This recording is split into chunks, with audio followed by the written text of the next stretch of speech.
Bonjour.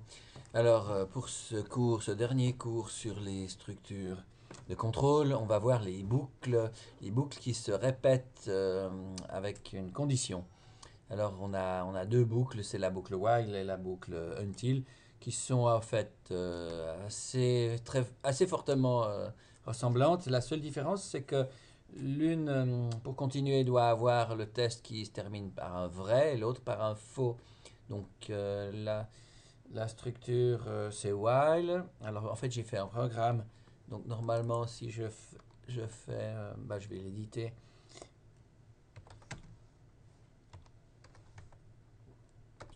Voilà. J'ai fait un petit programme d'exemple d'utilisation de boucle. Alors, pour commencer, je déclare une variable entière qui va me servir de compteur pour ma boucle. Puis, je vais faire un test avec l'instruction while qui, en fait, ici est sur toutes ces lignes-là. Donc, while c'est pour me dire que je vais mettre un test. J'ai mis à la ligne suivante, mais on peut mettre toujours sur la même ligne, le do, puis le done. Done qui termine la boucle. Ici se trouvent toutes les instructions qu'on va répéter plusieurs fois. Alors ici, là c'est le test qui commence et qui termine avec des crochets. Ou bien vous pouvez mettre la fonction test, c'est pareil, hein. J'écris test et c'est la même chose. Ici, je vais vérifier que i est lt, c'est-à-dire plus petit que 100.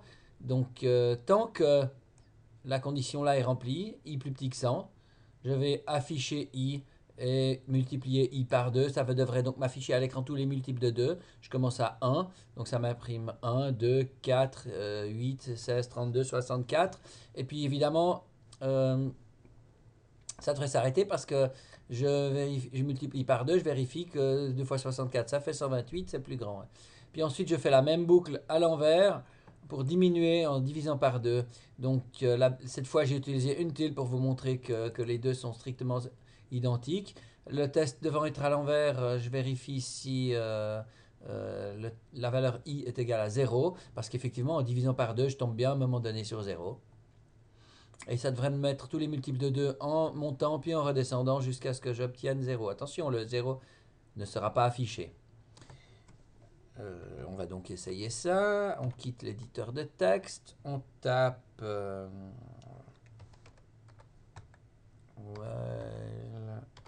until bash. Et on a immédiatement 1, 2, 4, 8, 16, 32, 64. Puis pour redescendre 128, 64, etc. jusqu'à 1. Ok, maintenant le 0 n'est pas affiché, mais je commence par le 128 tout au début, puisque l'impression est à... Le test est avant l'impression. Voilà, je crois que vous avez plus qu'à réexaminer puis essayer de refaire ces programmes. Encore un détail, pour terminer proprement, j'efface la variable i et je quitte mon programme avec la valeur 0. Donc ça veut dire qu'en fait je termine proprement mon programme sans erreur. Le code 0 signifie pas d'erreur, n'est-ce pas? Donc ça fonctionne bien. Merci de m'avoir écouté.